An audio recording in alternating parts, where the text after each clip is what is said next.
So where did the idea for the Timbuktu Trail come from? I think it was something that sort of developed from the group working together and looking at how we could promote this. And ultimately, we are a tourist town, and we could use the fact that we're a tourist town to promote our twinning. And what better way than actually having a tourist trail? But having said that, when it started as a tourist trail looking at Timbuktu, but then we started thinking this was a good way to get people from Hay involved as well, and so by using it with the schools, I think more people in Hay get to know about it as well.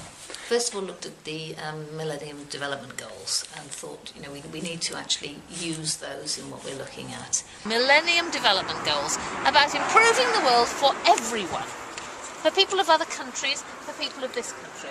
There was looking at trade and people not just giving aid, so we had the work that was being done with the haymakers, where the artisans from Timbuktu were actually selling their products.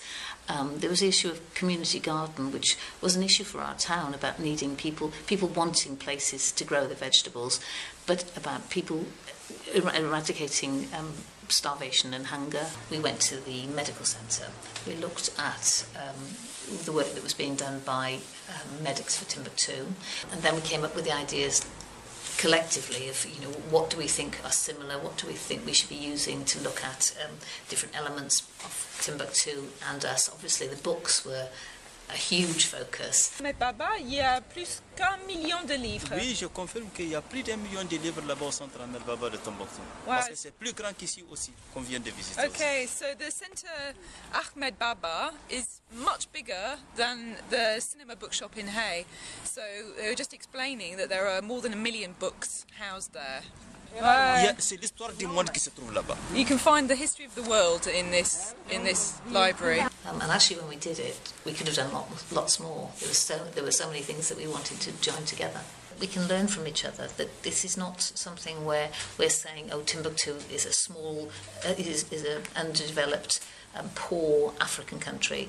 This is some African town. This is something that we could be looking at and saying, yes, they have ideas that we could use, that this is better than us. Is there anything we could learn from here? Ce n'est pas possible de les envoyer dans une maison de retraite, non. So it's totally unthinkable in Timbuktu society to put old people in a home. It's just unquestionable. They would always keep them and look after them in their own homes. We wanted it to be slick. I can't think of a better word. We wanted it to be something that people are interested in, so we employed very good local artists who have done wonderful signs. If you see the signs around the town, it had to be something that would interest people and make them want to actually do the trail. What challenges did you experience? Challenges of national parks, planning permission, how much they were going to charge for planning permission. Silly bureaucratic things were really the only major challenge that we found, but they've been overcome. Fascinating, very interesting. We just bought a flat in Hay, so to get a bit more of the background and to understand the links to Timbuktu are fascinating, and I've seen things, I've been coming to Hay all my life and I've seen things that I'd never seen or understood before. I had no idea that Hay was even twinned with Timbuktu, so actually finding out that was a surprise, but actually learning about the various links that are going on and what's being done, going both ways. I think it would be really good to actually produce a book that extends it, so that you have, because there are quite short notes in there, and when you are actually going around a Hay, there are so many other things you can look at that are really interesting, the history of Hay, which I think people would be interested in.